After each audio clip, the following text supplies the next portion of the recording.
Ang San Miguel Beermen ay tina-target si Robert Bullock from NLEX Road Warriors. Ito yung trade na magpapagulo sa buong PBA.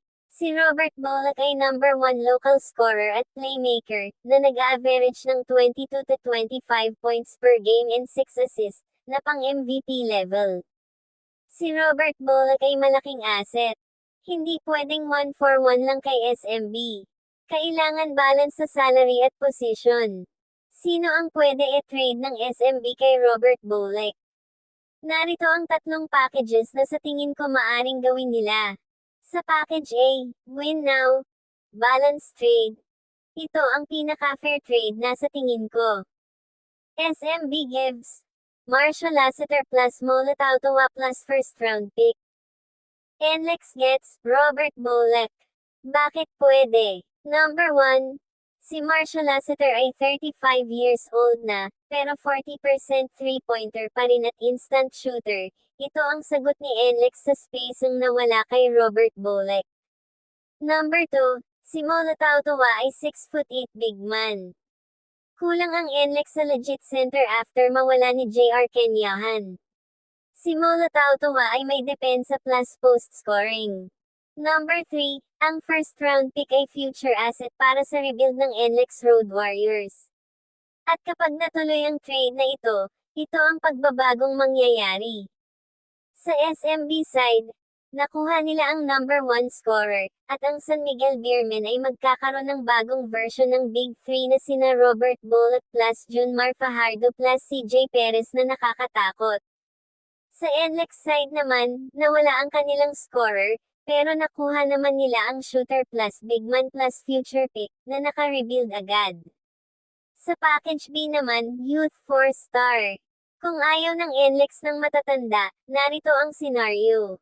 SMB gives CJ Perez plus Chris Rosales plus second round pick. NLEX gets Robert Bullock. Bakit pwede? Si CJ Perez ay 28 years old lang, na may average na 18 points per game. Star player din. Kaso redundant sila ni Robert Bullock at pareho ball dominant. Si Chris Rosales ay backup point guard na solid. Sagot sa playmaking na mawawala kay Robert Bullock. Ang problema lang, hindi papayag ang SMB dahil si CJ Perez ay untouchable nila. Pangit din fit kina Robert Bullock at CJ Perez kasi pareho need ng bola. Sa package C naman, salary dump lang, hindi fair pero possible. SMB gives Chris Ross plus Rodney Brundial plus second round pick. NLEX gets Robert Bullock. Bakit ayaw ng NLEX ito? Dahil si Chris Ross ay 41 years old na, samantala si Rodney Brundial ay role player lang. Kulang sa value kung kapalit ay si Robert Bullock. Ang kailangan ng NLEX ay star din ang kapalit ni Robert Bullock. At real talk, ano need ng NLEX? Ang NLEX ngayon ay may scorers na sina Robert Bullock, Shawnee Winston, at Zaires Torres. Ang kulang sa NLEX ay spacing plus big man plus depensa. Kaya ang package A ang pinaka-logical na pasok sa kailangan ng NLEX. Si Marshall Lassiter ang sagot sa 3-pointer, si Molotov ang sagot sa ilalim, at may pick pa na maaring makakuha ng potential player. Magwo-work ba si Robert Bullock sa SMB? Yes, magwo-work siya, pero may adjustment. Si Robert Bullock ay magiging number 2 option na lang after Junmar Fajardo. Hindi na siya magiging 25 shots per game, maaring 15 shots plus 7 assists ang kanyang magiging role. Sa chemistry naman, si Robert Bullock ay pick and roll master. Perfect match kay Junmar Fajardo sa Alley-oop Fest. Sino ang panalo kung matuloy ang trade na ito?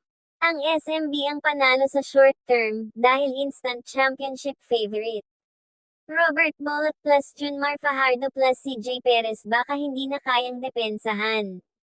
Ang NLEX naman panalo sa long term, dahil kung mag-hit yung pick plus mag-develop si Shawnee Winston, may core na sila for 3 years.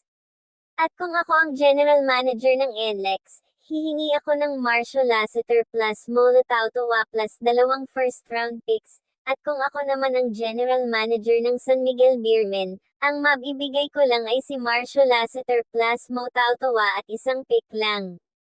Sa tingin mo papayag ba ang NLEX na i-trade si Robert Bolick? O franchise player na nila yun na dapat hindi nagalawin? Komento mo lang sa ibaba ng ating video ang inyong opinyon para mapag-usapan natin yan. At kung umabot ka naman dito paki-subscribe mo naman ang ating channel para updated ka sa mga bagong upload natin dito. Yun lamang po at maraming salamat po sa inyo.